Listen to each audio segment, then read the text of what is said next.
Lectures on the Mind for Young Samurai by Yukio Mishima, 1969. Translated by Masaki at masakijinzaburo.substack.com. Narrated by an artificial intelligence based on the voice of Orson Welles. Produced by Parker Banks. On life. After beginning life, people gradually begin art. I have the sense that my case was the reverse, that I began life after I began art. Be that as it may, in general, the sequence is to go from life to art. Artists who threw light on the meaning of going from life to art are, for example, Stendhal and Casanova. Stendhal's own life was full of vexation, and he was not necessarily popular with women. But in the course of repeated failures, he realized that it was only through literature that his dreams could be realized. On the other hand, Casanova, through inborn talent, had one love affair after another, and when, after having tasted the good fruit of that life to his satisfaction, he had decided that there was no more for him to do, he began to write his recollections. This is both a contest and a competition between art and life. We have fallen under the illusion that we learn life from novelists. But the lives of novelists are impoverished, while in the wider world there are many people who have lived rich lives. Further, probably 1% of those people who have lived rich lives have a desire to record them. But recording itself requires talent and technique, and just like all sports and techniques, it's a long process of training. While engaged in training, one cannot enjoy life. Further, in the midst of adventure, one cannot train the talent for recording. So when people think to record their own lives, to leave them to the world as a pleasant story for future generations, it is generally too late. Those who were not too late, who barely made it in time, are rare examples like Casanova. On the other hand, like Stendhal, life does not necessarily go as one wishes. One is not necessarily popular with women either. To condense all the dissatisfaction, rage, dreams, and poetry of one's life into a single novel, one must have spectacular ability, because that is to create something from nothing, and to create a different world with one's powers of imagination. Powers of imagination are often born of dissatisfaction, or they are born of boredom. When we are engrossed in action and pouring all our energies into living in a time of crisis, it is almost never the case that we have room for powers of imagination. If powers of imagination become the cause of neuroses, wartime Japan, which was subjected to air raids, was a situation in which it was most difficult for neuroses to emerge. In that era, there were few thieves, little crime, and the sustenance of people's powers of imagination was entirely concentrated in that enterprise in which success is impossible if all the energies of a people are not focused, that is war. Earlier, I said that my own life began later than art, but such novelists are in fact the majority. Someone who begins writing novels at 20 has no option but to expand his powers of imagination on the basis of what he has felt until that age. That is rather a problem of sensitivity than experience. We, in the midst of the easily wounded fragility of sensitivity, discover incongruities with our life, and in order to bury the gaps in those incongruities, seek to play in the world of words. Because that is the origin of many novelists, the strong power of will, endurance, and other powers of the fully fledged human being sufficient to taste true life consequently end up being used when they begin to write novels. Abilities that are supposed to be useful for life are all devoted to areas of competence for being a novelist. They harden as professionals, and they can seek the most pure, most unsullied, and most intense experiences of their own lives only in the life of sensitivity prior to their boyhood. That writers are often said to mature toward their maiden work is for no other reason than that, for writers, it is that unstable work formed from the most keen sensitivity when their experience of life was yet insufficient that becomes the treasured home of their life experience to which they will return repeatedly. Not only boyhood, but also infancy is a treasured home for writers. There, life is not an experience, but merely a dream, not reason, but merely sensitivity. They also evade the responsibilities of adults and are protected by them. This is a different subject, but that, in the political action of the National Federation of Students' Self-Government Associations, a character as a sort of artistic act cannot be completely gotten rid of, is because they are still glued to this sort of juvenile world and politics of dreams and concepts. We do not begin life satisfied with it from the first. Satisfied people are quite exceptional. This will remain the same no matter what sort of social revolution succeeds. Art begins from there. On art. Yesterday, I met a former soldier, now 50 years of age, who graduated from the former military academy. He is now successful and a businessman, but he has faced death 7 times in his life. The transport ship convoy that he commanded was repeatedly sunk. He has experienced being sunk 6 times. According to him, when he, at the sound of an enemy raid, looked at the sky, several enemy planes suddenly attacked from the front, the right, and the back of the boat. If it had been a raid from only 2 directions, they would have been able to somehow escape with a serpentine motion of the ship. But when attacked from 3 directions, there is nothing one can do. Around them rose water columns from depth bombs. Those white water columns seemed to stand still as if they had been painted. Just like a fountain, the shape of the water was fixed in the air. He gave orders to let down the division commander with the regimental colors in a boat and for other sailors to jump into the sea, while he himself remained until the end with the petty officer, who clung to his waist and trembled. The ship gradually tilted.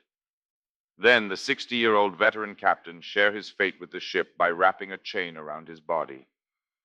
At the last moment, he jumped into the sea, but he said that there were as many as about 60 meters from the peak of the ship, which was completely erect. He drank water for a while after jumping into the water, and no matter how much he struggled, it seemed unlikely that he would be able to break the surface. He struggled, and suddenly, before he knew it, his face had broken through to the surface, where the sun was shining brightly. He floated on the waves and hovered between life and death until they were rescued 36 hours later.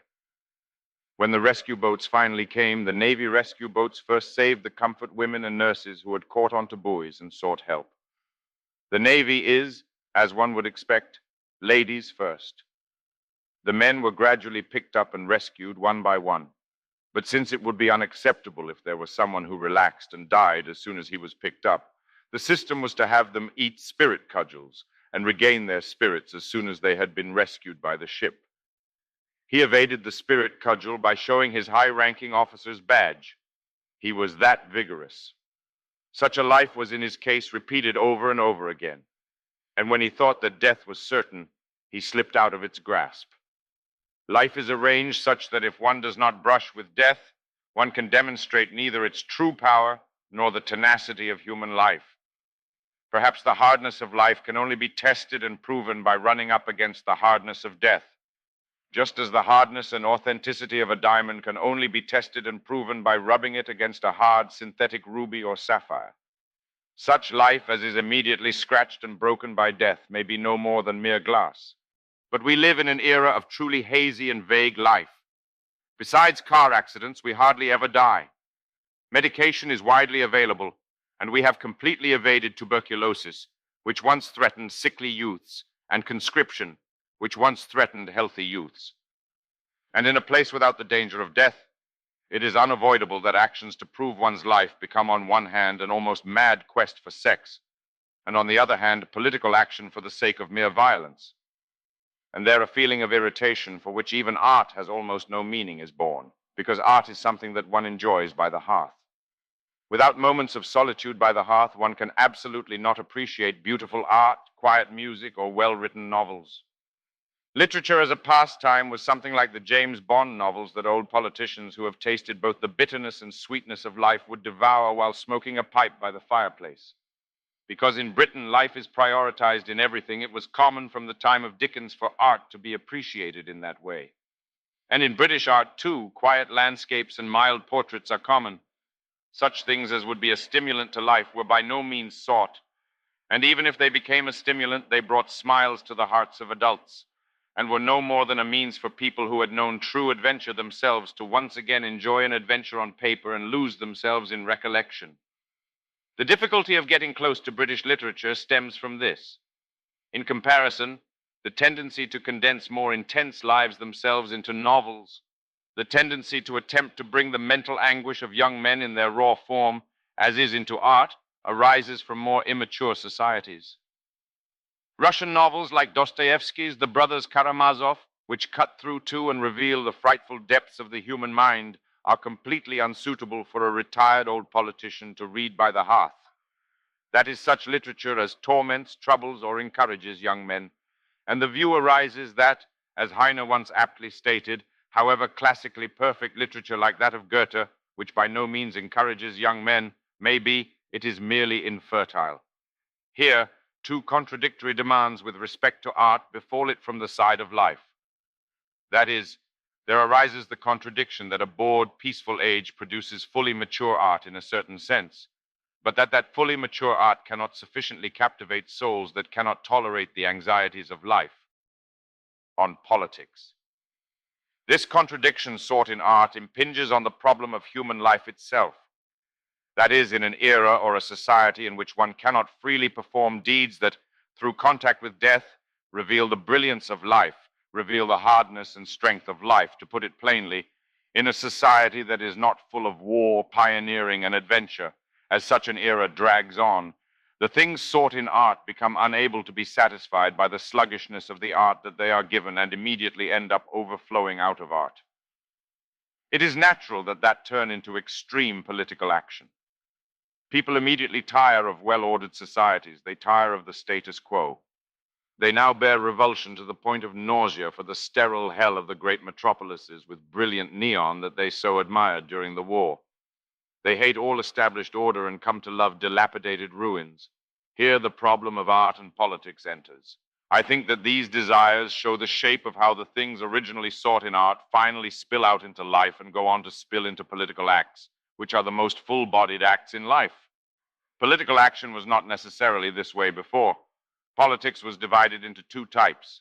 Namely, it is the preservation of the order of civilian life in accordance with moderate, realistic aims, and the preservation of the stability of that order through receipt of people's trust that was supposed to be the duty of the politician, and to slowly rectify its faults, take into account people's opinions, and gently reform that society was supposed to be the task of the politician.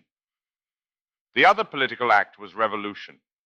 It alters the various problems that social contradictions spread all at once by violent means, and it dreams of an ideal society beyond that change.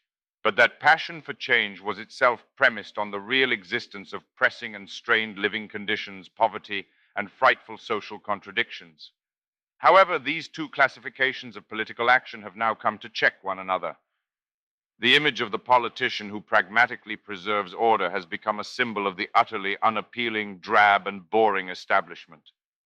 And the passion of revolution has come to be freely set off even in places where real poverty and real social contradictions do not necessarily exist. It is said that Nazism was a nihilist revolution, but it was not born merely of the psychological dissatisfaction and nihilism of the intellectual middle class. There were in reality economic breakdown and a massive group of the unemployed. Nazism gained strength on that real social basis. However, even though the present student revolution lacks both causes and reasons sufficient to win the support of all, it has spread globally and shows such power as to embroil all cities in the maelstrom of revolt. Just as the Nazi revolution was called a nihilist revolution, there was not lacking the tendency to, dissatisfied with art, transfer what should properly be sought in art to the world of real action, project the restlessness of life onto social unrest, artificially produce verification of life through contact with death, and to seek to prove it through combative action. However, such artificial political acts have not now stopped at Nazi Germany, but have become a global trend. That is, as I have often said, the transformation of art into politics and the transformation of politics into art. One cannot predict what will occur as a result, but to say something terribly simple, although even if one kills 1 million people in art, it is merely killing on paper. Once one enters real action, the killing of 1 million people becomes an inexpungible historical sin. That is, although art is, no matter how far it goes, a system of irresponsibility, political action must first begin from responsibility. And because political acts are ultimately judged by their results, even if the motives are self-interested, if the results are superb, that will be forgiven as a politician. And however pure the motives may be, when the results are dreadful to behold, he will have to take responsibility for them himself. One may say that the present political situation lies in that it has introduced the irresponsibility of art into politics. All life has transformed into fiction. All society has transformed into a theater. All the masses have transformed into television spectators, and that what is performed there is ultimately the transformation of art into politics and does not attain the true gravity of fact, of responsibility. The struggle for Tokyo University's Yasuda Auditorium gathered numerous spectators. People turned eyes tired of television dramas to television tubes and forgot the passage of time. In the words of a certain Briton, it was a colossal theater. The actors who appeared there wrote wills, graffiti that said, "We're going to die in style," and it was as if they showed a pose of death. But not a one of them died. All of them put up their hands and were arrested. Then that act ended, and people forgot the play and returned to their daily lives. Shortly afterward, on February 11th, National Foundation Day, one young man committed suicide by self-immolation, not in front of the television and not in front of spectators, but in the shadows of a dark construction site. There were truly a grave fact and responsibility there. What art cannot match, no matter what it does, are political actions like this suicide by self-immolation. When political acts fall short of this, art can forever boast of its independence and authority. I am one who read the most harsh criticism of politics as a dream, or as art into the seriousness of the young man Eto Kosaburo, who committed this suicide by self-immolation. What is the brave man? A movie called The Samurai, starring Alain Delon, recently came out, but knowing how much Japanese are idealized in the word samurai, I feel a little embarrassed. People are saying big things like that Japanese culture has been introduced to the West, but it seems to be common for Japanese men in the minds of Westerners to be understood in terms of the image of the samurai.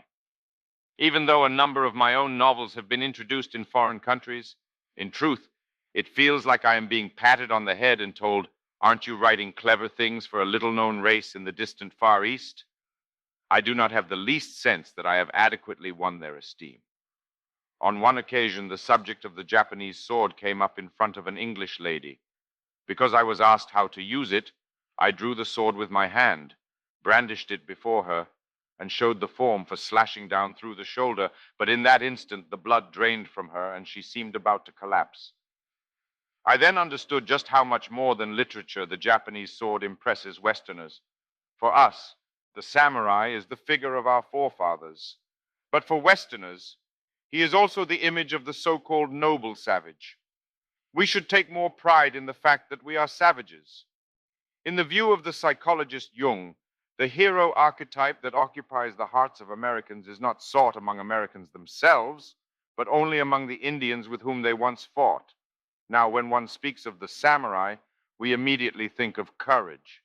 What is courage, and what is the brave man? What I was most surprised and shocked by in the recent Kim Hiro incident was not Kim Hiro and the societal panic that was provoked around him. It was the several young men in their early 20s among Kim Hiro's hostages. They were obviously Japanese. They were 20-somethings at the height of their vigor, and from the perspective of Westerners, should indeed be samurai. But ultimately, during a period of 4 days, they could not lay a single finger on Kim Hiro, even when he was in the bath. As we are living in an era in which we do not want to sustain even a scratch, Kim Hiro, who abused that era and that public opinion, was in fact a splendid actor.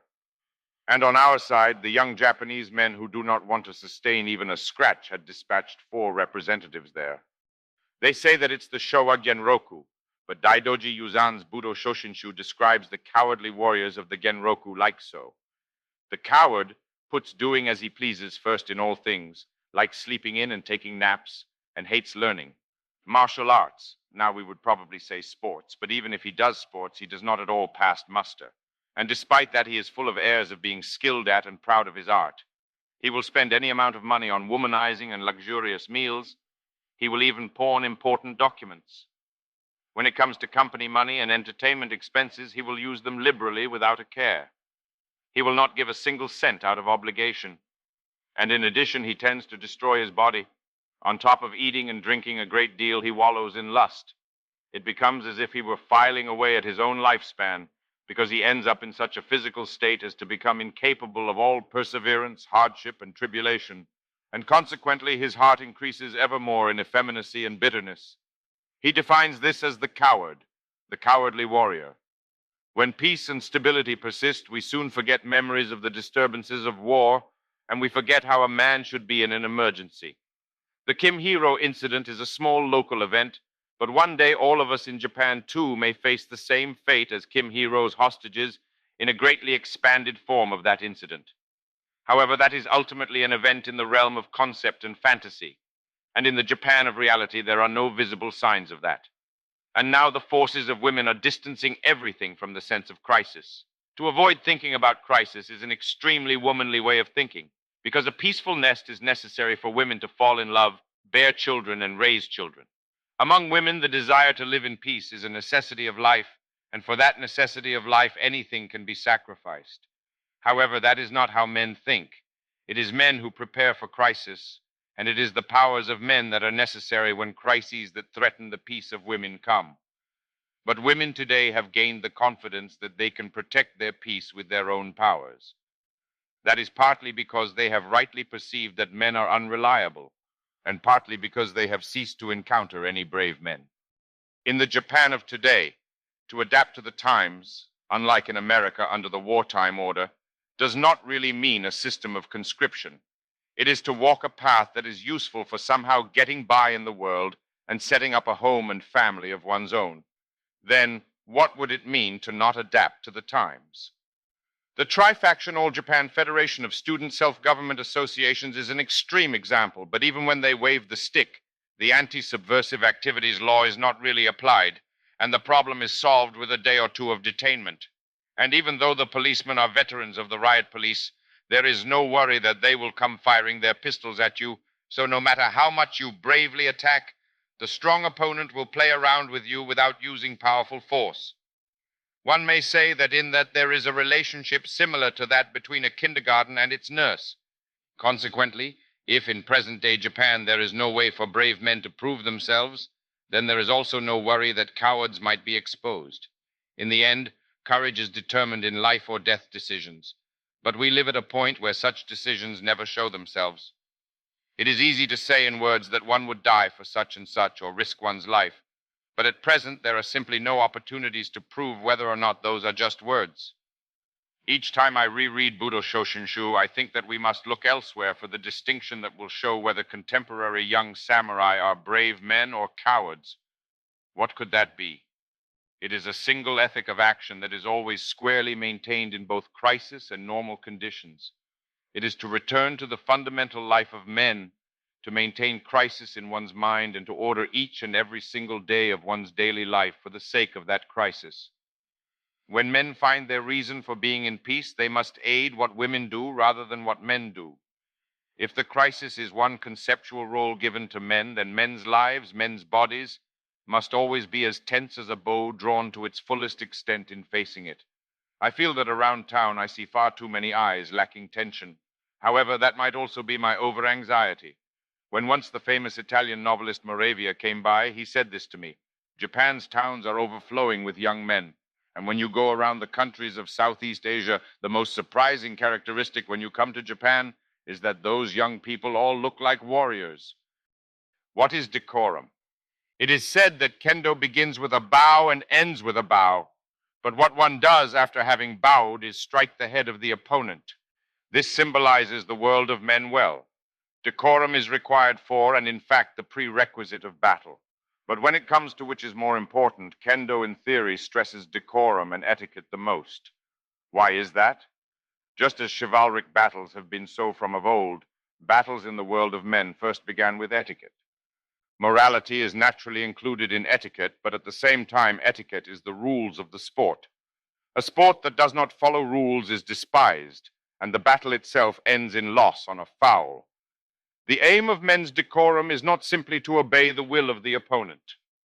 However, despite the fact that it is decorum that is the first prerequisite that one must pass through, in our time the strange superstition prevails that the honest, unreserved form of human beings works as is on the hearts of others. There are too many examples to list of people who, not knowing what sorts of traps American-style frankness conceals in business, are deceived by how Americans suddenly tap you on the shoulder and break out in a beautiful grin, become too frank themselves, and sustained unexpected losses in their work.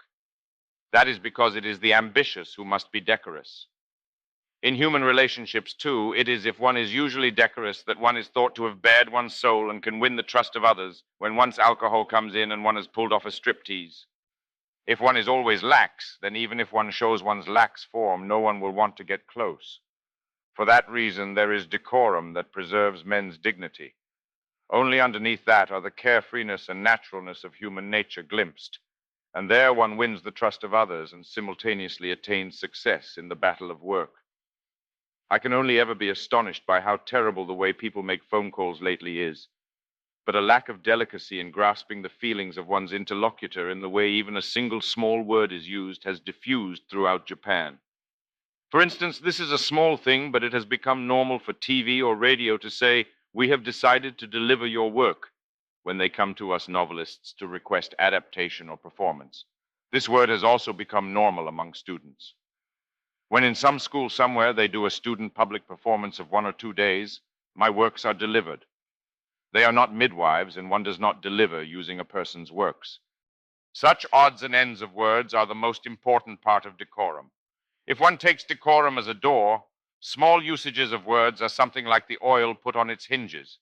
And now, without being oiled, the creaking and grating when the door opens and closes become unbearable. Not knowing words is one part of this. I was surprised by those like a certain student who came to my place, conversed for about an hour, and when about to go home, looked around at his friends and said, "It's about time, so why don't we disturb him?" It seems that he meant to say, "Why don't we take our leave?" It is a complete mistake to think that human sincerity is comprehensible to others as is. Human hearts leave portions unknown to one another in even the closest friendships and longest acquaintances.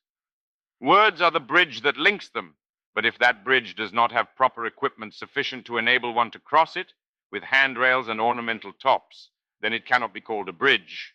That is decorum. The military is in that respect a world full of and hardened by stiff decorum. This decorum does not merely operate military life smoothly. Prompt human action and precise decorous manners are useful for making men look manly. There is a larger gap between putting on a psychedelic appearance and making your body look soft and saying ciao, and giving a salute while standing at attention than between militarism and democracy.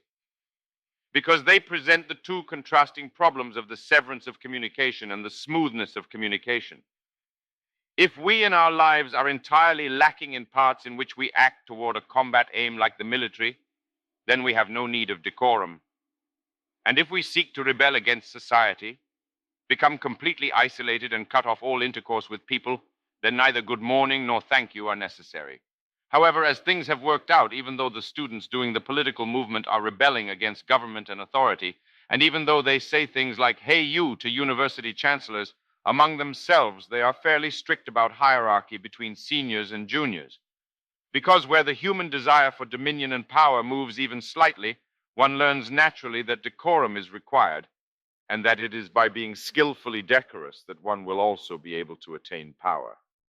Consequently, despite their being the revolutionary camp, they are scarcely inferior to the conservative camp in the strictness of their decorum in interpersonal relations. If you knew just how demanding scholars and professors who normally insult the government obscenely are of the most strict etiquette from their students in the office, and just how much loss they are taking on by their tea-carrying assistants pouring tea badly, that would give you a clear impression. Now, as is clear from this, the world of men resembles sports. As victory is contested on the basis of rules, the underlying struggle is to that extent concealed. However, because the world of women in this respect has little of the fundamental struggle, the struggle for power, it is on the contrary common for the rules of sports to be violated. Also because violating the rules of sports does not threaten one's survival. The strictness among wives at diplomatic missions abroad is because the women end up constructing an imitation of the world of men born of their receiving government appointments and going abroad as the wives of diplomats.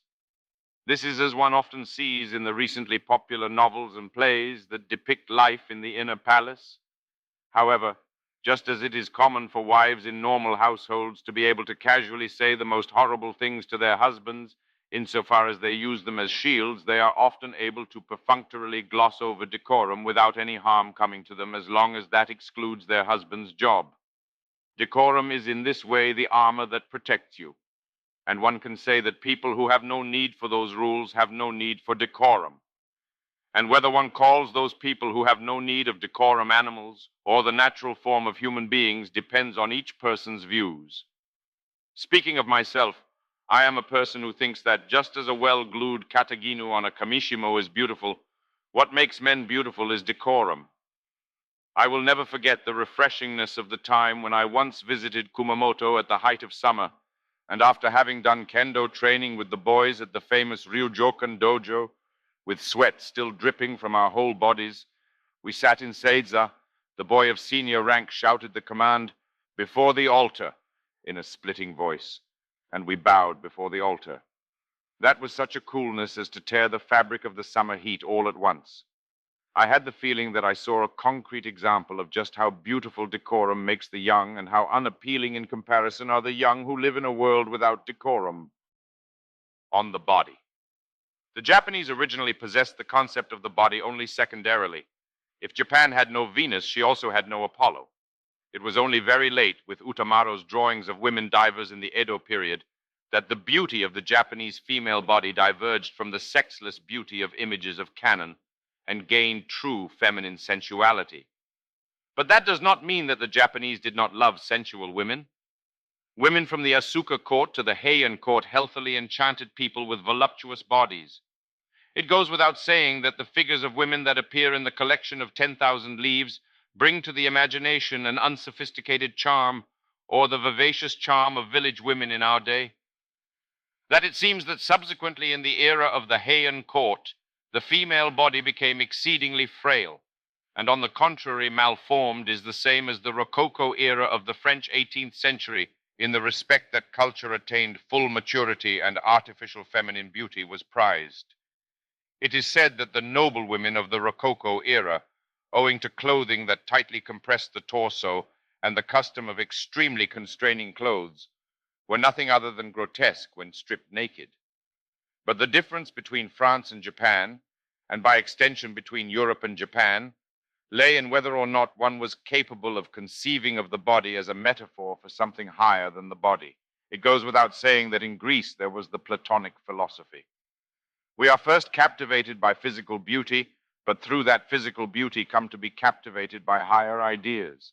But the idea that one must pass through the gate of the beauty of the body in order to arrive at the end that is the ideas was the fundamental thought of Greek philosophy. However, in Japan, on the other hand, on account of Buddhism rejecting this world and the body, not only was the body not valued as the body, it was never valued as the manifestation of something that transcends it. Put plainly, there was no veneration of the body. What the Japanese considered beauty was good looks, character, beauty in clothing, mental beauty, and in some cases the faint scent of perfume in the dark, like the beautiful women in the tale of Genji. It is said even now that the Japanese are susceptible to the romantic, but they are a people that has been excited by airs rather than features. That on the basis of this national character and culture, Tanizaki Junichiro's literature began from the Western tradition of the veneration of the body and ultimately leaned toward the beauty of the female body full of faint shadows wrapped in the weight of an old Japanese silk kimono, as in Ashikari, is a truly Japanese transformation and may also be called the form of the inevitable return to Japanese tradition. Even more neglected than the female body was the male body. The female body was at least the object of glorification, but as there were no feelings of veneration of the body in that glorification, it never attained the extremely minute symbolization and poetization of each part of the female body found in the Old Testament Song of Solomon. And what is more, the male body was considered something to be hidden and wrapped in the mind. For a man to manifest gravity, his body had to be wrapped in clothing that displays gravity. There is naturally in this a great deal of Chinese cultural influence, but in Japan, the display of the naked body was limited to rickshaw-men and horsekeepers, or the low-born and uneducated. This is a view found everywhere in pre-modern Asia. Muscular men were considered to be of low-class laborer origin, and the men to whom women were supposed to whisper words of love had to be frail and without muscle. Because to be manly, the body requires training through labor, and that labor was not something that aristocrats and the upper classes were supposed to engage in. One may say that the reason that the philosophy of action of the Japanese became so extremely spiritual lies here. In Greece, the body itself was considered aesthetic, so to beautify the body was thought to be synonymous with human and spiritual improvement. But in Japan, expert martial artists considered training in the techniques of martial arts themselves to be directly tied to spiritual values without any connection with beautifying the body. We are unable to imagine what body Miyamoto Musashi had. He is seen only as a composite of superhuman technique as a martial artist and of the single aspect of a philosopher born out of an extraordinarily profound spiritual quest. The body that stood between them was considered as good as non-existent. I think that there is American influence in how this concept of the body of the Japanese changed fundamentally after the war. American society is not necessarily the restoration of the Greek spirit, but it is a society with an extreme cult of the body. Not only are American company presidents considered unqualified for the position if they are not above a certain number of feet, university students with uneven teeth are quite unfit for adult society, are unfit for the word smile that American society ceaselessly demands. So there are examples of university students with bad teeth getting full sets of false teeth at the urging of their parents. With the increasing development of television from now on, as we turn to an era in which values will be divined by the instantaneous receipt of transmitted human images in visible form, even presidents will come to perform cosmetic surgery and become obsessed with television makeup. This is the natural conclusion of the American cult of the body. Whether you like it or not, a society in which the entire value of a person is determined by his visible impression must naturally lapse into a cult of the body. I think that this cult of the body is a degeneration of Platonism. Even if what is visible is beautiful, it does not directly promise mental value. It seems that the Greek proverb that is said to be, "The healthy mind is lodged in the healthy body," is a mistranslation of the Greek, and the correct translation is, "Let the healthy mind be lodged in the healthy body." This is also proof that observations on the inconsistency and conflict between the body and the mind have always troubled people since the Greeks. The cult of the body inspires veneration of the body and simultaneously also contempt for the body and its reduction to merchandise. Without the body going through the process of veneration, the beautiful are immediately sold and muddied by commercialism. The tragedy of Marilyn Monroe was that of the life of a woman whose beautiful body was thus sold piece by piece. We are now standing in the midst of two extremes of culture. Within our minds, the Japanese spiritualism that disdains the body remains. And at the same time, on the other hand, the shallow cult of the body imported from America is spreading.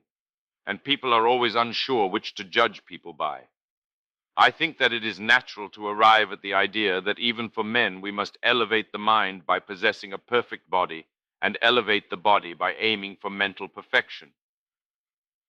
What Oscar Wilde said in The Picture of Dorian Gray was considered a cowardly paradox at the time, but it is now true. His words meant to cure mental ailment by means of the body and bodily ailment by means of the mind, and to cure mental ailment by means of the senses, and to cure sensual ailment by means of the mind.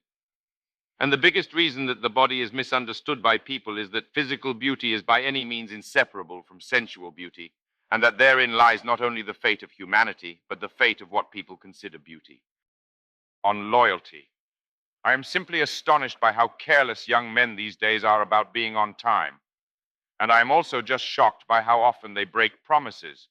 Being on time and promises are on the whole not such important things in and of themselves. For example, Japan will not collapse just because a promise to meet at 3 is delayed until 3:30. And the Japanese stock market will not drop all at once just because someone forgot a promise to meet at 5 on Friday. Because while a student, one is not conscious of oneself as one cog in society, and because even promises that are quite serious to oneself do not become motives for moving society.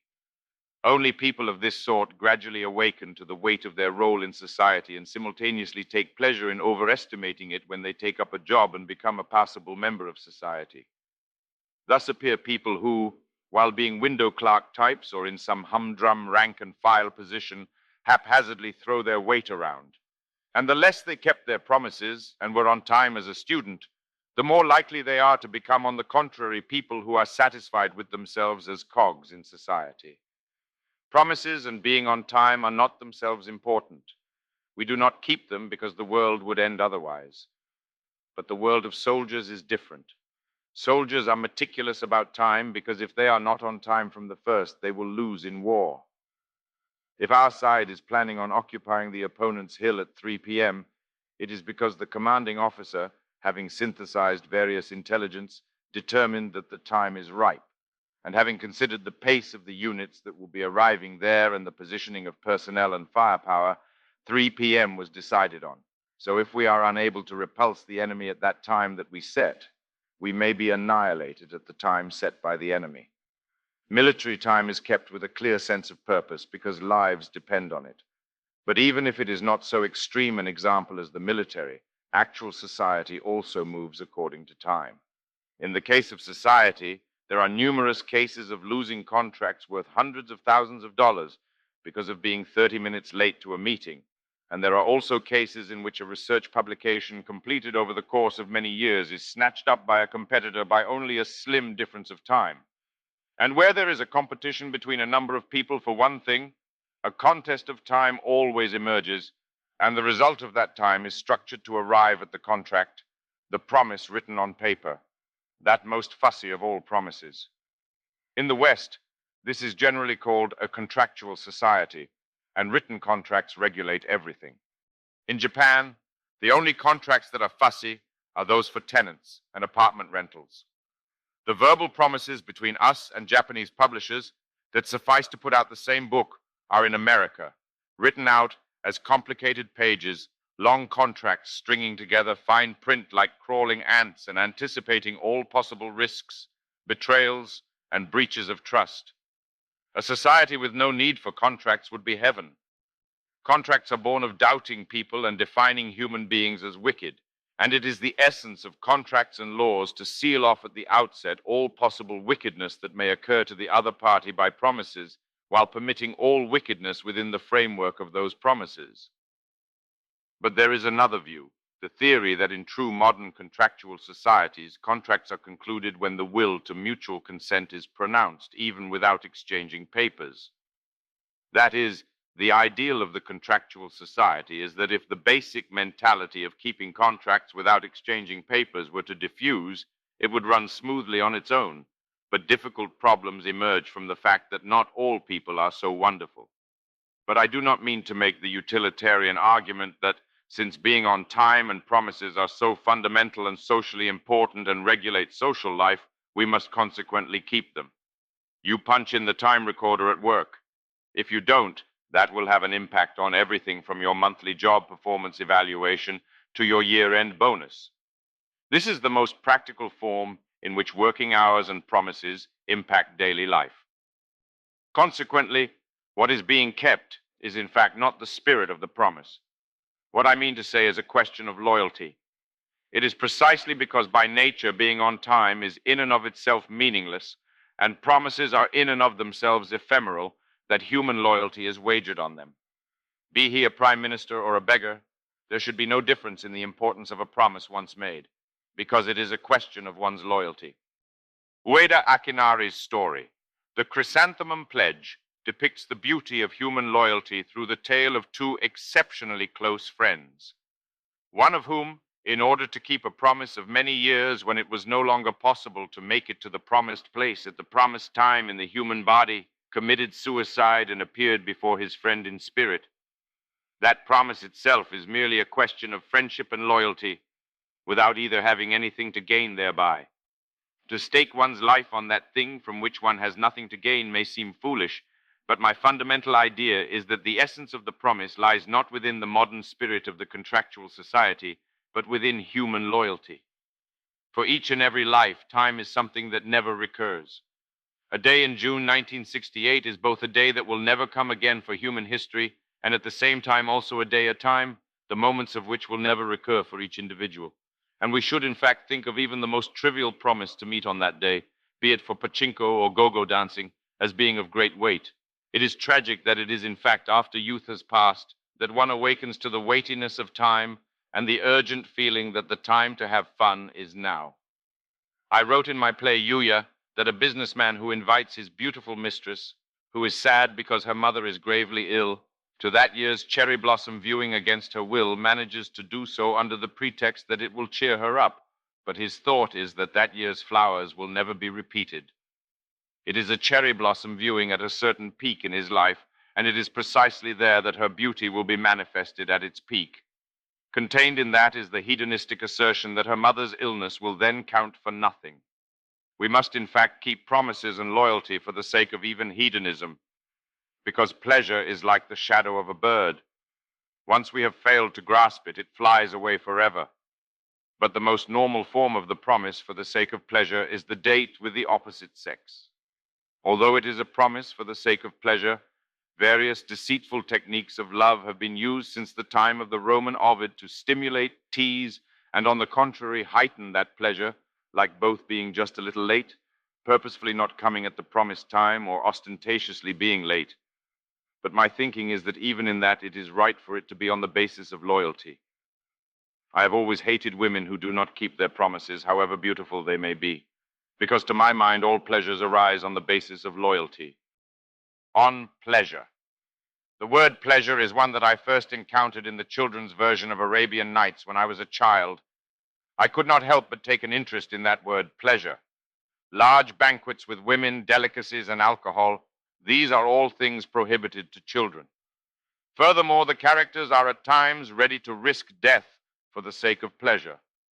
Thus, the first impression of the word pleasure implanted in me was of a word signifying vague prohibitions. I did not really get it, but there was a certain core there. Even as a child, I had the hazy premonition that it was connected to sex. The riddle of the connection between sex and pleasure, why sex signified pleasure, was for a long time a mystery to me. However, no one learns their first pleasure in life in a splendid atmosphere like that of Arabian Nights, at least in modern society. For men, sex appears not as pleasure, but as anxiety and fear, a feeling of isolation, and the assault of something incomprehensible and disconcerting. A long process is required for that to be connected to pleasure. Because in modern society, money is taken to be first among the necessary conditions for the emergence of pleasure. We probably seek to work, strive, and succeed in order to tie sex to pleasure.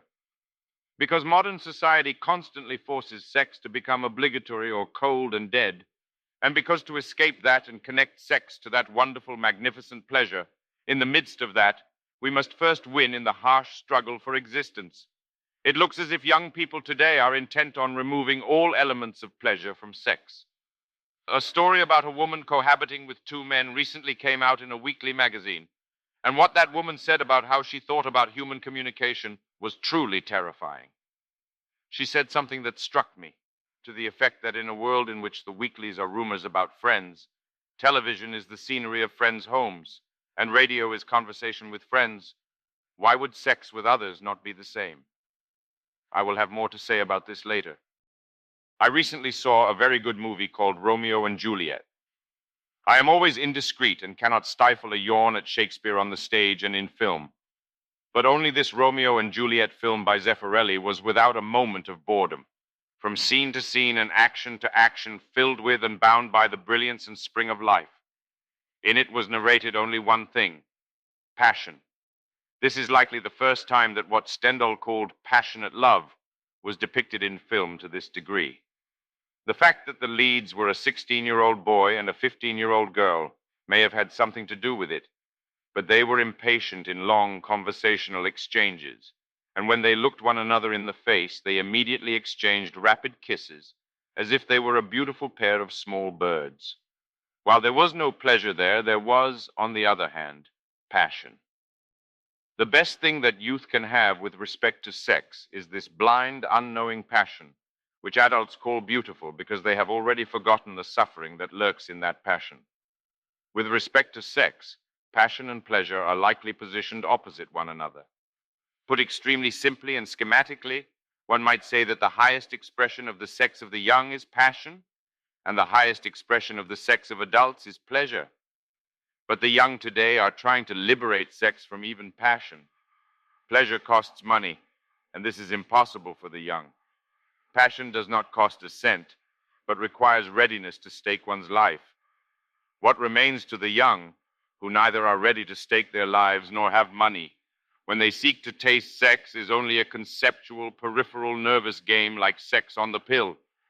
It is inevitable that the young would come to feel some dissatisfaction with a society that can only offer them such enervated sex in the period of their most intense lust. There are some adults who say that the present actions of the National Federation of Student Self-Government Associations are the inevitable result of the abolition of red light districts, but that is wrong. When we had red light districts, Japanese were still naive. The young men who sought a sexual outlet through red light districts simultaneously left open the possibility of passion and knew how to refine it. But when the source of passion has been closed off, we have no choice but to draw ever nearer to pleasure without money. That is the pleasure of the sleeping pill. The approximation of all forms of sex to the trifling, if expensive, escapist pleasure that comes from taking those white pills may be called the most critical phenomenon of our time. Then, what is pleasure? Compared to the countries of the West, Japan still preserves some Asian characteristics in pleasures that can be bought with money. The pleasure quarters are their pinnacle. I cannot go to the pleasure quarters with my own pocket money, but I have no occasions on which I can immerse myself in the refined and also totally meaningless fun of a rich evening of Japanese pleasure so much as when I am invited by others to first-class pleasure quarters. In the pleasure quarters, men are assessed according to status and money. The geishas divide men into three categories: customers, love customers, and lovers. They serve customers pleasure, put out greater or lesser pleasure and passion for love customers, and for lovers they give out passion and in some cases their own money. This wonderfully organized society of pleasure is gradually going extinct in Japan. The bars of Ginza no longer signify that refined pleasure. The atmosphere that those first-class pleasure quarters possess, that refined conversation, the extremely artificial makeup, clothing, and hospitality of the women, and the tasteful sophistication that transcends sexual allure of the aged geisha. These are the crucial elements that constitute pleasure. People can indeed buy these pleasures with money. If one surrounds oneself with these four, one aged geisha, one mature geisha, one young geisha, and one child geisha, all the elements that women possess: charm, innocence, beauty, maturity, elegant malice, the fun of women that transcends sex. Women from all angles surround one, and while drunk on high-quality alcohol in the midst of that kaleidoscope of sex, one can feel right in the midst of pleasure. In Kyoto, a respectable introduction is needed to enter good cafes. Introductions signify status and money, and to approach these forbidden pleasures, the young have no option but to become the lover of a geisha at some opportunity, using the allure of their youth. I know a number of such young men. It is not difficult to grasp the particular fun of becoming the lover of a geisha. It is the cynical fun of having seen society from its underbelly. The fun of, while having one's eyes open to the unsightly underbelly of authority and money power in this world, coming into contact with the true feelings of the women who ply such trades, and the most poisonous pleasure for a young man. Because young men who have gained confidence by becoming the lovers of geisha learn ahead of time the foolishness of living in respectable society. And what is worst of all, because the pleasure of lurking in the underbelly of the pleasures of respectable society, gained through authority and financial power, is in fact the lowest dregs of pleasure, and ends up being the same as eating the leftovers of delicacies. That is, the remaining cold beef and cold lobster left over by the guests at a luxurious buffet party held at a hotel, even if there is some taste of sincerity in them. On the sense of shame. The sense of shame is normally said to be characteristic of women. This is now a distant legend, but just as even Venus poses hiding her breasts, it was always thought that the virtues of women were cultivated through the sense of shame, and that thereby their charms would pour forth. But what was neglected was the male sense of shame. There have been no men as full of shyness as Japanese. That is an exaggeration. So as far as I can see, the Japanese and the English are the two groups of men with the most developed sense of shame in the world. The affected, unapproachable attitude of the English. The attitude that one will not say even a word to someone to whom one has not been introduced, even if sitting facing one another for hours in the same train compartment. It surely in some respects stems partly from John Bullesque arrogance, but it also partly stems from a sense of shame particular to the English. Among strangers, the English always take a step back, concentrate on listening, and open their mouths with composure once their opinion has been sought. I feel the loss of the male sense of shame in post-war Japan more keenly than that of women. I'm not just lamenting worldly trends. I myself am unconsciously gradually losing the male sense of shame under the influence of the times. I noticed it at the time of my wife's first delivery. I stayed at the hospital anxiously wondering when she would give birth. When our child was finally born, I repeatedly called my father from a public phone booth to let him know that his first grandson had been born, but I forgot to insert a 10-yen coin, so it didn't go through. When I finally remembered to insert it and got through to him, I was shocked by my father's unexpectedly irritated voice.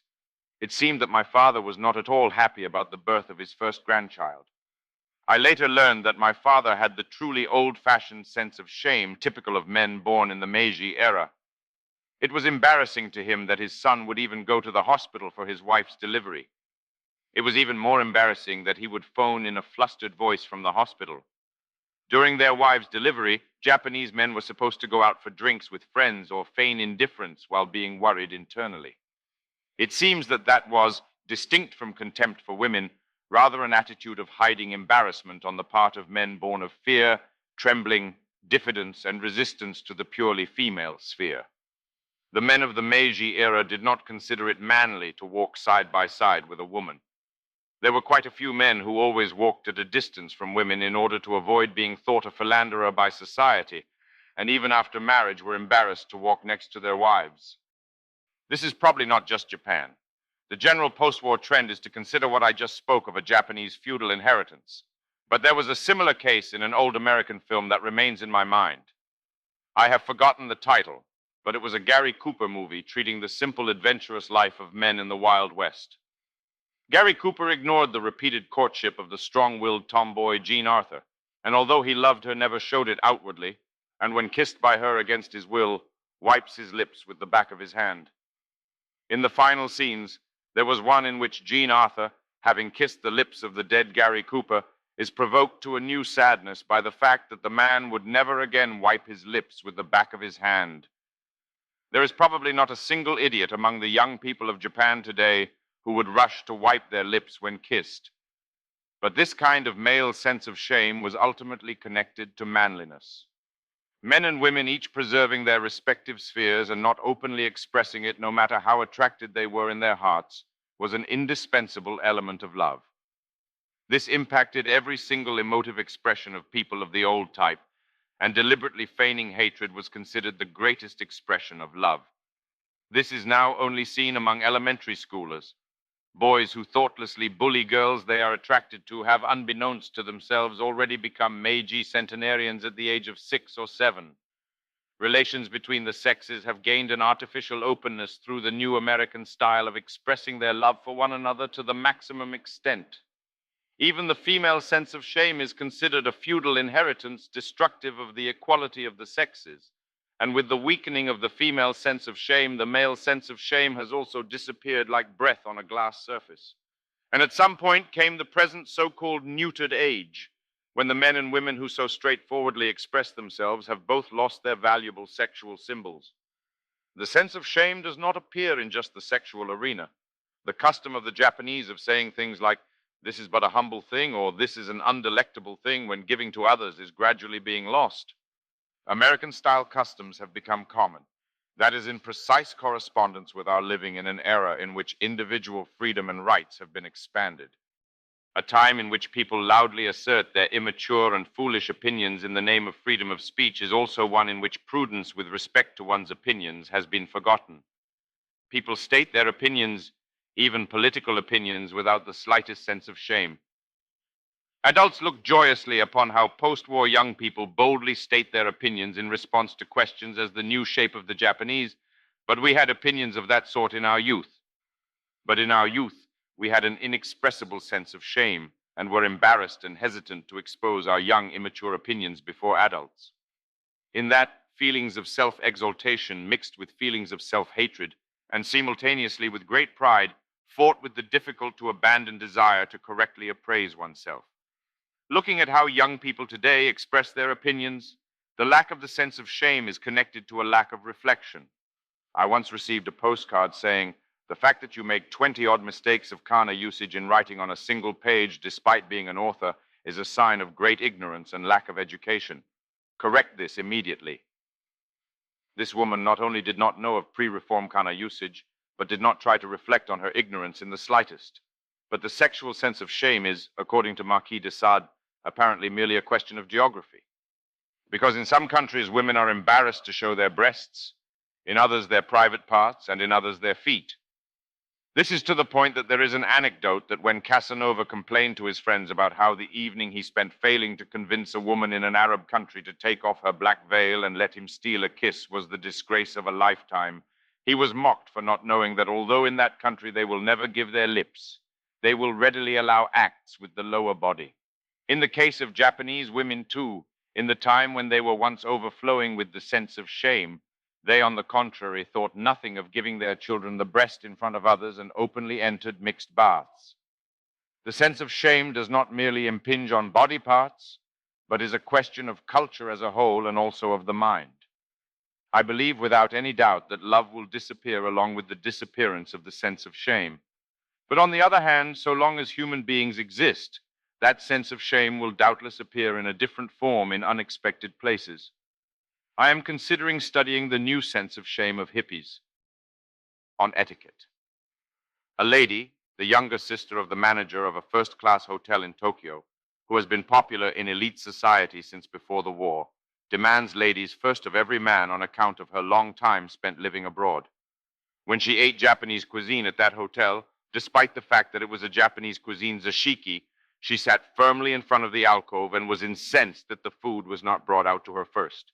This hotel is ruled by ladies first, so why do they have to put the food out for men first just for Japanese cuisine? This was her very serious question.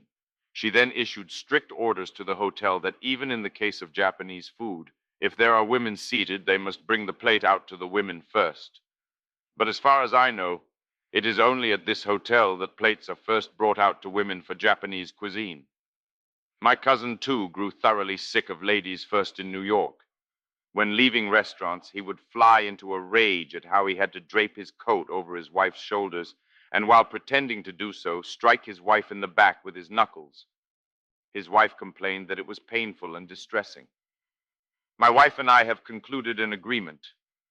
When we enter Japanese restaurants, I go first, and when we enter Western dining rooms, my wife goes first. Which is to say that if you think of etiquette itself as a game, it's like nothing. And that game is a hassle because it is bound up with various questions of pride. It may seem that women are being respected when they go first or are loaded first into a car, but it is strange that not a single person has noticed and been incensed by the fact that they are not really being respected but protected as the weak. Western men are drilled from childhood, so the custom of naturally, automatically sheltering women on the side of buildings and placing themselves on the side of the road when walking with women is ingrained in them, and so hardly requires conscious effort. This custom was fixed in the 19th century Victorian era and created in an era in which people mainly rode in coaches. At the time, even in London, there was horse dung lying in the middle of the road and coaches kicked up mud as they moved. If men did not protect them, women might have stepped in horse shit or their long-hemmed dresses might have gotten mud on them. Thus, by necessity, men ended up walking on the side of the road. Additionally, as is often said, during the American pioneering era, women were vanishingly few compared to men, so it is conceivable that the scarcity value of women as sexual objects was prized, and ladies first accordingly took increasingly extreme forms. All the conditions that gave rise to this are lacking in Japan, and only the etiquette was imported. In the Japan of up until before the war, something very similar to ancient Greece, women guarding the home and men socializing outside the home without their housewives was the norm. This is not just a Japanese custom, but one that is still very much alive in Spain. One may say that in Latin countries, Anglo-American style formalized ladies first is not necessarily practiced, but etiquette is etiquette. Insofar as the decorum of Western cuisine goes by ladies first, if you don't let the hostesses go first, things won't go well. Here, the problem of tradition emerges. Women, particularly contemporary Japanese women, know that their liberation and freedom of action are entirely due to the destruction of tradition, because it is thought that Japanese tradition oppressed women. Women have gained the ability to freely leave the home and be active due to Western style, particularly American style freedom. That being said, not all the West is so. In Central and South America, women who walk alone after 8 p.m. are still considered prostitutes. Women from good families cannot walk outdoors after 8 p.m. without a male escort. But in modernized societies, there are many women with jobs, so women walking alone at night comes to be recognized as natural. This is irrespective of tradition. Even if Japan had not lost the war, already before it, women walking alone at night itself was never criticized morally. There were just cases in which the help of a man was necessary to walk through dangerous streets. If it is a fact that both Japanese and Western traditions are being destroyed under the trend of free sex in developed countries, we must recognize that women, who are by nature conservative beings, stand at the spearhead of the destruction of tradition. But is that not a self-contradiction on the part of women? The group of new women called the Blue Stockings once dominated the trends of late Meiji Japan. They cried out for women's liberation and carried out a movement with the aim of women's free love and free social activity from feudal restraints. It is, of course, on account of the policies of the American occupation that women gained the right to vote after the war. But even in France, one of the victor nations, women gained the right to vote late. Japanese women were passive with respect to tradition, so they have never played the role of defending it. It seems that that has subtly influenced even present etiquette. If women are really independent, why does the idea of independently defending tradition never occur to them? If one does not defend tradition, it is destroyed by nature and never returns. Because men understand the significance of tradition, in a sense, they have always independently taken the side of tradition, sought to practice it themselves, or felt powerfully obligated to defend tradition even if they thought it bad.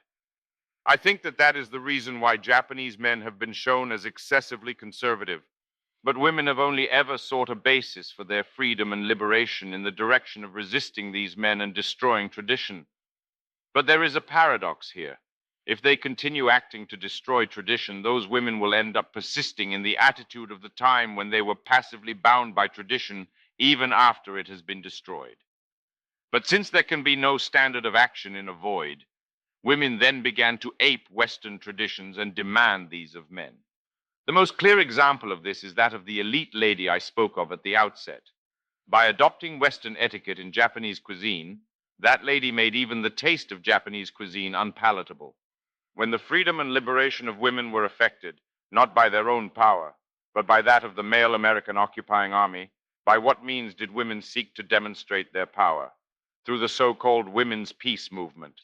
That peace movement was entirely based on emotion, was run through with a series of hysterical cries like "no more wars" and "don't send our beloved sons to the battlefield," and on that account had the power to keep all logic at bay. But it is in fact only in the passive arena that women hold power by keeping logic at bay. The Japanese peace movement displayed the feminine flaw that while being quite skilled at appealing to people through emotion, it was quite inept at moving forward through logic. If they are really liberated, free, and independent women, not just in etiquette, but in the peace movement and in political movements, I would like them to discover in and recreate new meaning from the tradition that once afflicted them, the tradition the victims of which they once were, in our time when there is no longer any risk of their becoming its victims, and voluntarily take up the role of showing the world the beauty of Japanese tradition. On clothing. Those who go to India can see that Indians are still stubbornly wearing saris. The sari is truly beautiful. When I see the figure of a woman in a sari appear in the lobby of a luxurious hotel, I at times marvel at its elegance and wonder whether the figure of high-class Greek hetaeras appearing at banquets was like this. To foreign eyes, all folk dress is beautiful, but beauty and convenience are different things. What always surprises me in Indian Airlines is that the stewardesses wear saris. What will they do if that causes an accident? The sari may wrap around the legs and bring about the death of someone who would otherwise have lived. We must feel greater apprehension at the saris of Indian Airlines than we do when stewardesses wear long-sleeved kimono on Japan Airlines.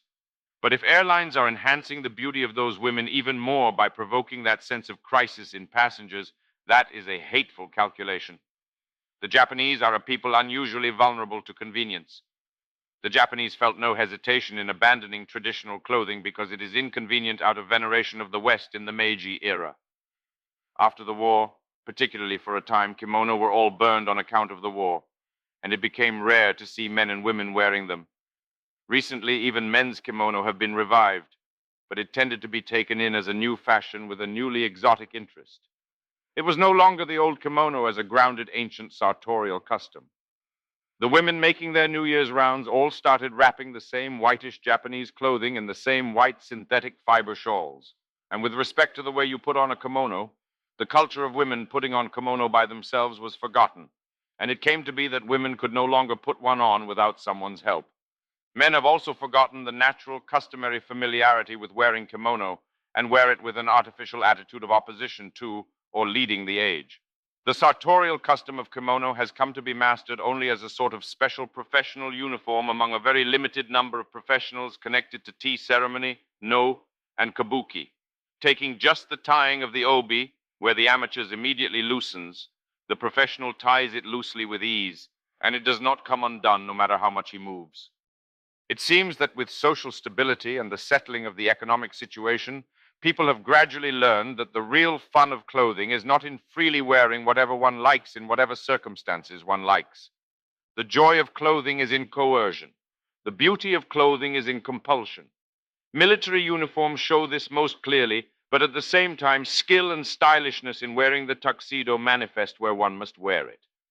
I think the fact that the hippies have reduced all sartorial customs to play and made all fashions free and unencumbered by power, restraint, and habit is related to the influence of tourism and the international exchange and standardization of exoticism between countries that are due to it. We are no longer surprised to encounter a Japanese woman wearing sari on the streets of Ginza, and having arrived in an era in which sartorial customs, freely chosen in places where they have no tradition or history, no longer give any surprise, we once again come to realize that clothing has meaning only in the midst of social compulsion. Seasonal changes of clothing were a strict custom in eras when the cycle of seasons strictly controlled sartorial custom. In the past, when July came around, one had to wear a waist, no matter how cold it was. This custom was strictly maintained until my grandparents' generation. Sartorial customs meant discipline, distinction, social compulsion, and even morality. The former custom of married women blackening their teeth is no different. The physical competence of women was demonstrated by that alone. If we restrict the problem to men, we live in an era in which we have adopted rigid Western customs to the point where we cannot drink even alcohol without wearing ties, and top-class hotels and restaurants compel customers to stiff decorum. There was nothing like this just after the war. And the transplantation of such Western customs to Japan began with viewing all Japanese things as barbaric, and has its roots in the early years of Meiji. At the pools of first-rate Japanese hotels, it is written that fundoshi and irizumi are prohibited. The prejudice that both are vulgar because they are purely Japanese shines through. Nevertheless, we cannot either gauge our daily lives by the proper, legitimate Japanese way of wearing a kimono. Naturally, a double life arose, and the kimono became like a luxurious second car for people bored of their suit hobby. In fact, suit tailoring is $1,000 at most, while there is no ceiling to kimono prices. It is not rare for one to cost $3,000 or $4,000. The kurumegasuri that students once wore freely now cost $4,000 or $5,000 for a high-quality piece, so students cannot wear them. I love kurumegasuri and went to quite a bit of trouble to have kurumegasuri kimono and kokura hakama made, because no one is going around looking for such traditional student clothing. In the past, when things were shipshape, a man of my age would have been thought insane for wearing kurumegasuri kimono and kokura hakama, but I believe that in a time like the present, when kimono themselves are so expensive that young people can no longer wear them, kurumegasuri and kokura hakama are not strange even at my age. Thus, kimono originally differed greatly in status in accordance with class and attendant differences in economic power. The managers of old inns could determine the buying power of a customer with a single glance at their kimono. Now that there are more young people who go to the length of going without books and economizing on food in order to spend money on clothes, it is quite difficult to judge people just by clothing. So people's status symbols have shifted from kimono to cars or watches. Kimono are, as if to symbolize our classless society, in disarray. In the midst of all that, we are even able to savor the pleasure of class without being encumbered by class prejudices. That is probably how young people who like to wear tuxedos feel. In fact, even tuxedos are supposed to have their own heavy history. People who had to wear tuxedos could by no means wear jeans, and people who wore workmen's overalls could by no means wear tuxedos. Thanks to the classless society, we live in a world in which we can freely move between workmen's overalls and tuxedos. Both Japan and America today are structured such that for a night, for a moment, one can walk arm in arm with a woman in an evening or cocktail dress and savor the pleasure that the old upper classes did at the places where they had fun, if one pays a greater or lesser amount of money. But alas, the people around one are all just fake members of the upper class. And in exchange for not being real members of the upper class, the people having fun in tuxedos and evening dresses have completely avoided the old, intricate, feudal shackles that afflicted the upper class. On seniority, I recently discovered some frightful words in famous 19th century French critic Sainte-Beuve's essay collection, Mes Poisons. They are as follows. Having seen failures, eccentricities, acts of madness, and ignoble deeds among many esteemed individuals above the age of 40, it seems to me that although youth may have its recklessness and rashness, it is serious and wise, while it is on the contrary in the latter half of life that we lose our way and become frivolous. No writing has given me such a shock of late. When I, who have always been the type to underline text that I like, see that I did not underline this book, it seems that it did not make any impression on me when I read it 20 years ago. But only now, after having passed the age of 40, have I realized the grave malice that these words possess. Just what is seniority? Is it, as Sainte-Beuve would have it, when serious and wise youth pays respect to its elders who have lost their way and become frivolous? Today, when there is talk of a generational divide and the old relationship between teacher and student and heartwarming love and respect between upperclassmen and lowerclassmen have been largely abandoned, dialogue between youth and middle or old age never takes place without a severe gap. The other day, I participated in a big conference on the Tokyo University problem with 15 or 16 others, including professors, members of the Tri-Faction National Federation of Student Self-Government Associations, and alumni like myself. While the ever-sincere professors spoke politely, saying, "We are considering your views and currently researching with care and in addition performing self-criticism," the Tri-Faction NFSSGA guys were insulting and mocking them from across the table, all saying, "What the fuck are you talking about? And don't lie, you fucking morons." I could not stand by, so I said, "Since the students are trying to speak as equals, I would like for the professors to also speak to the students as equals, so stop speaking politely. If they say fuck, please also say fuck." The serious professors became livid and rapidly changed their tone, saying, "In that case, we'll say so, but what the fuck is up with the attitude of you people?" I found this amusing. The frightfulness of life is that there is no promise of maturation or development. However much cultivation and knowledge we accumulate, it is not a given that we will thereby obtain stability or comfort in life. Seniority seems to me to be a word that holds good where there is not such a large difference in age. Even among upperclassmen and underclassmen only 1 or 2 years apart in sporting clubs, the systematically maintained manners and decorum are a pleasing sight. Particularly in martial arts, if manners between upperclassmen and underclassmen are at all lacking, you may be subjected to an old-fashioned beating. There are in that fear and the seniority maintained by an order of fear, but in contemporary society, that sort of seniority of sporting clubs is apt to seem like a fiction. In the past, outside the harshness of seniority inside sporting clubs was the general social custom of respecting the elderly. The sporting club was one small reflection of a society built on a very long ladder of relations of senior and junior. But the elderly have now learned ways of flattering and deftly checking and dominating young opponents without just being respected. The juniors who have caught on to those techniques, meaning young men, have come to learn the structure of seniority merely as one technique in life with the idea of worldly benefit, utility to themselves, and success. But that isn't limited to today. It has been this way since before the war. Respect for the elderly is a characteristic of agricultural societies. Only experience holds weight when it comes to agricultural technique. One naturally comes to grasp with the accumulation of many long years that changes in climate, the determination of rich or poor harvests, the decision to plant, and all phenomena that seem irregular have laws. That is, the laws of nature appear over short periods to the observer only as the caprice of nature. Many years are required to transform that into laws, accumulate experience, and produce actual achievements in technique. That is, people must age. The young probably heard old people say things like this and came to follow seniority and respect the elderly.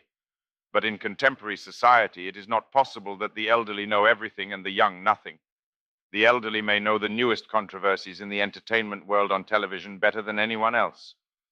My late wife's 80-something-year-old grandmother used to watch television all day, so I would always learn the names of the newest jazz and pop singers from her. She knew everything from their teenage private lives to their taste in food, that they liked tempura and disliked anmitsu. We live in a society that will be increasingly informatized in the future, so the role of waiting passively and intently for information may be left to the elderly.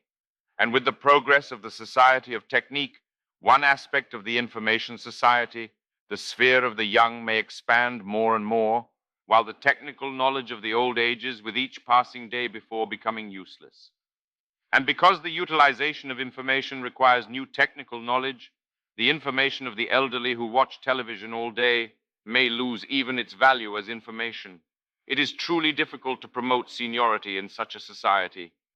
Earlier, I said that the seniority of upperclassmen and lowerclassmen separated by 1 or 2 years in sporting clubs is a fiction, but they are single-mindedly enduring their present suffering in the expectation of attaining that position the following year.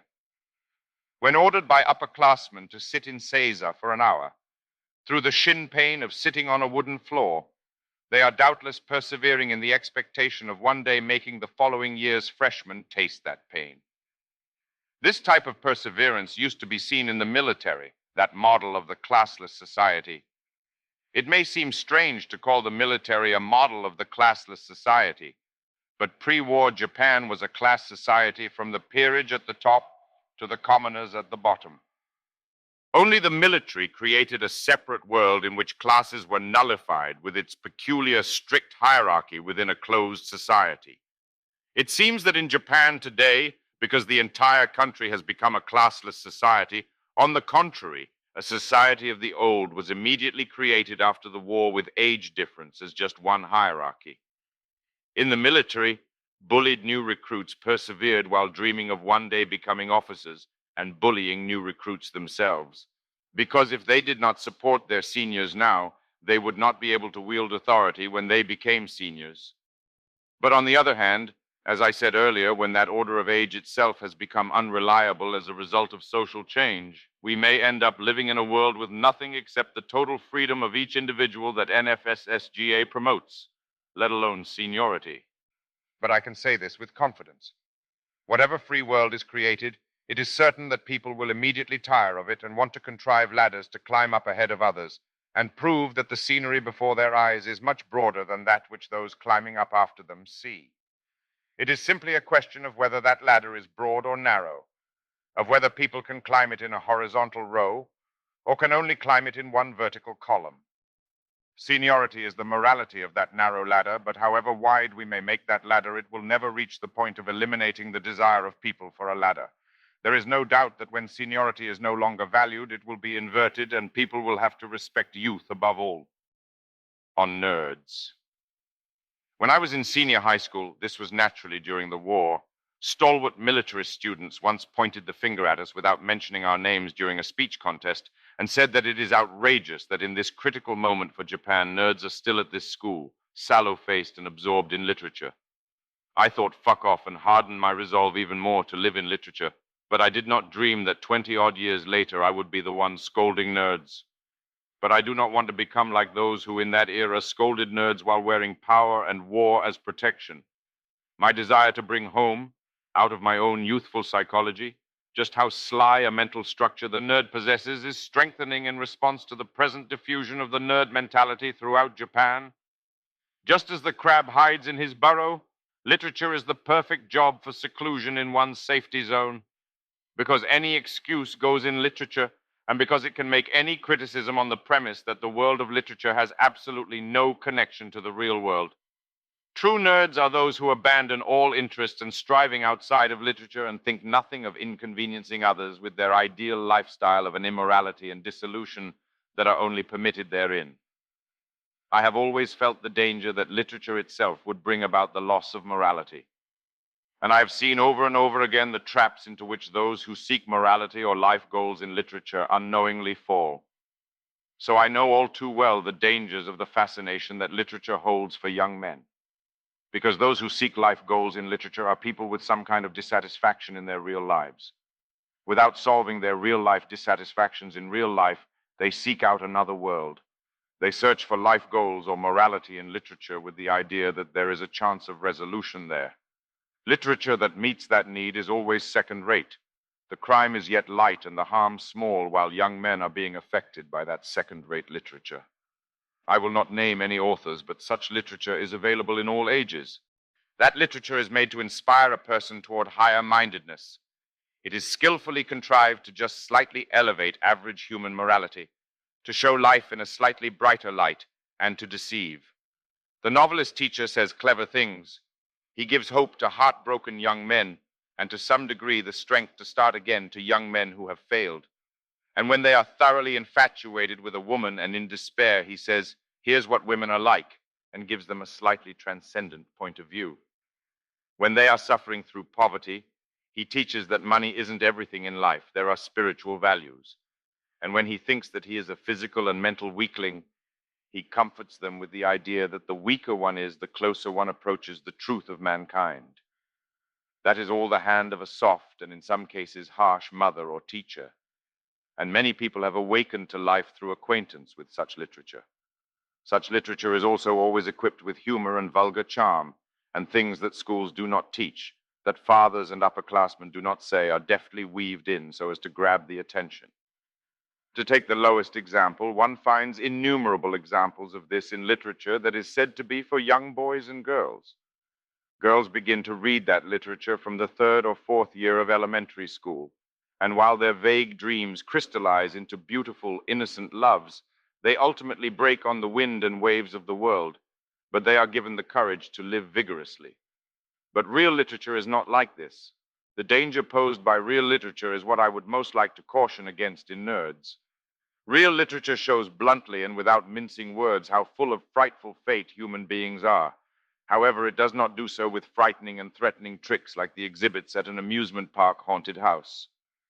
It teaches through extremely beautiful writing and description full of captivating charm that in this life an irredeemable evil lurks at the bottom of human nature.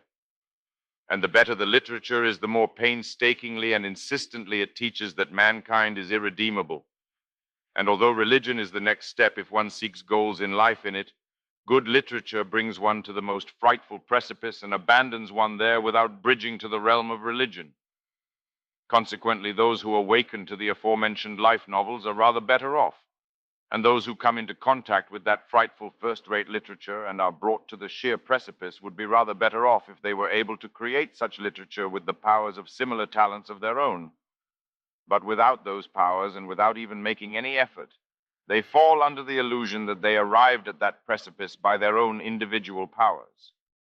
Various things are born of that illusion. They become the prisoners of the strange confidence that, although they are powerless, incompetent nerds incapable of changing or reforming this life, they are in a position to mock and laugh at all human beings.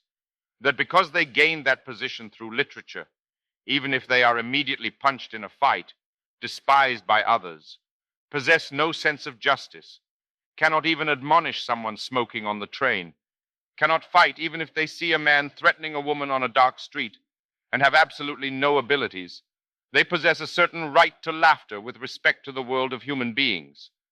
And they turn a cynical eye to all things, mock all striving, immediately search for comical flaws in people who are doing something with all their might, ridicule sincerity and passion, and unconsciously acquire the right to scorn beautiful things that transcend humanity, vigorous, pure deeds that are the crystallization of the human spirit. This attitude naturally manifests in the face and in clothing. Even from a group, I can distinguish with one look young men who hold such ideas. The eyes of such young men are at a glance limpid, but in their depths they lack light and lack the innocent folly and animal power that are the most important things for young men. They have become a species of cryptogram. It is not unreasonable that I, who know this poison of literature better than anyone, should have sought to turn away from it. Even when I try to turn away from it, literature persistently follows the professional man of letters that I am. But it is not either unreasonable that I should come to want to warn at least those who will not become professional men of letters of its evils. This is why I came to inveigh against nerds. It was only much later that I realized that it is possible to momentarily escape that bog of nihilism by doing kendo and waving around a bamboo sword. It was also much later, when I had almost passed half of my youth poisoned by the evils of literature, that I realized that the simplest actions can cure in some part that disease of literature. If possible, I would like for young men carried away by zeal for literature to awaken sooner, and some number of them, people not influenced by the poisons of others, but by nature possessing frightful poisons in their own bodies, should go on to write a number of works as men of letters. On effort. As in the proverb, effort makes genius, it is often said that unpolished jewels will never be recognized if they remain unpolished. This maxim was considered a gem in the society of the cult of success. People made assiduous efforts and went on to become worldly winners by pushing others aside and flaunting their pitiful striving in a society in which the struggle for existence was fierce. We have not once doubted the value of effort, especially in Japan. After the Meiji Restoration, Japan became a society in great flux. It had a class system of a sort, but it was not a rigid society like England. Any talented student could, according to his effort, enter a prestigious university and ultimately become prime minister, the president of a large company, or commander-in-chief of the military. In this sense, post-war society has essentially not changed. The Japanese just ran around, made pitiful efforts, and built the third most prosperous nation in the world after the war. When Japanese see others putting in effort, they cannot remain idle. And the 100 million people concentrated in these narrow islands have moved all of Japan with their fierce struggle. The, in a sense, democratic character of Japan is clearly manifest in the fact that the value of effort has not once been questioned. Because effort is of non-aristocratic character. In accordance with its tradition of gentlemanly education, the English aristocracy had an ingrained habit of scorning people who studied too hard or read too many books. The English aristocracy would enter Eton College and acquire basic education and knowledge as gentlemen, but that was a matter of the bare minimum. Beyond that, they were required to devote themselves to all types of sport and concentrate on forming an aristocratic presence and the dominant character of the aristocrat. That is, rather than effort, it was the ingrained and inborn that were valued. Effort makes genius is, so to speak, the philosophy of the upstart, and was on the contrary scorned as expressing the frantic effort to win social recognition of people from classes without money or status. The most clear example is the frantic effort of the black class, which has no footholds to society, to become world-class boxers. This English aristocratism is now a thing of the past and an abandoned way of thinking. But there is no harm in knowing that besides the idea that life is about effort, there is also this other way of thinking.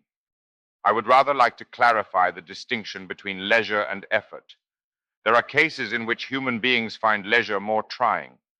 Once people born into poverty have been released from the obligation to put in effort, like someone freed from possession by a fox, they are at a loss for what to do with themselves.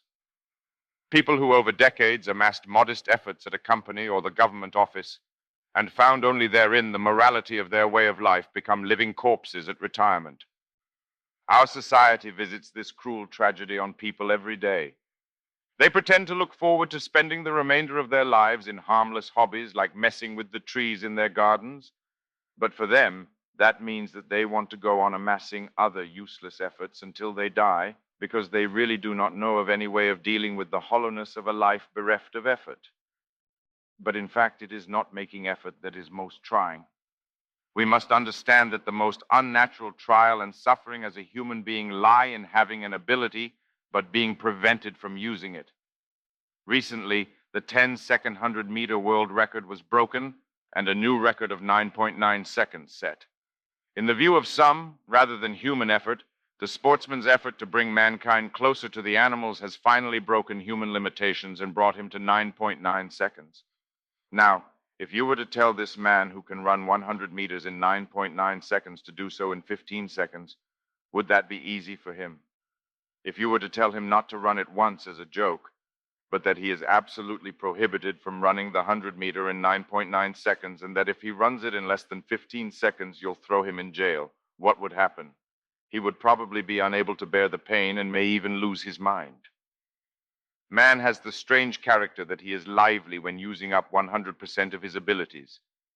But in the torture that is having those abilities trimmed and being permitted only to do things far below what one can, lies a more frightful suffering than effort itself.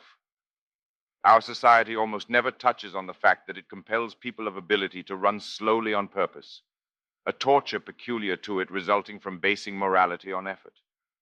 Not only our intellectual capabilities, but our physical capabilities successively progress, and boys physically become adults at 15. Our society does not have opportunities for war in which it would be able to use those young men in the raw. Society is firmly bound by the iron law of gerontocracy. In a world like this, young men who can run it in 10 seconds are all compelled to run it in 17 or 18 seconds. I find herein the other face of the lie of a society that made a morality out of only effort and construction, the power of society to compel human beings to the greatest trials and tribulations.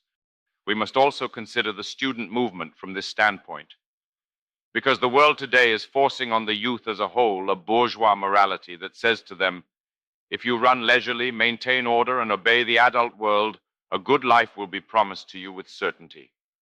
You will have children and a beautiful wife, and we will get you a nice apartment.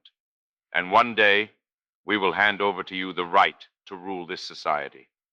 But you've got to wait another 30 years for that. So, for right now, you're going to sit there and study and run slowly. Naturally, students have effort to put in as students. A student who does not study is not a student. But the tempo of society as a whole demands of people who can run quickly that they run slowly, and of people who run slowly that they run quickly. This is likely the fundamental cause of the deformations in contemporary Japanese society. On one hand, it has an abundance of energy that can run for long periods. This group is only taken lightly because they are young, yet we must not flatter them by saying that they all have spectacular abilities. But in accordance with the characteristics of Japanese society since Meiji, they are also compelled to make effort. But no matter how much effort they put in, the walls of society will not be broken. As a truly painful consequence, they acquire an adaptable morality that tells them they must run 100 meters in 15 seconds. In that instant, the energy has itself abandoned the opportunity to manifest its true full power. On the other hand, the age group that take 30 seconds, no, a minute to run 100 meters, the so-called managers, have on their shoulders a burden that they cannot bear on their own. To deal with it alone, they are compelled to run 100 meters in 15 or 16 seconds, even if they overexert themselves. No, to run 100 meters in about 10 seconds, even if that is impossible for them, because it's too dangerous to leave to the young guys. Thus, while becoming half complacent, while carrying on a desperate lifestyle with the thought that life is about effort and that they've got to teach the young by example, they suddenly keel over of a heart attack or stroke. First publication, Lectures on the Mind for Young Samurai, Nihon Kyobunsha, July 1969.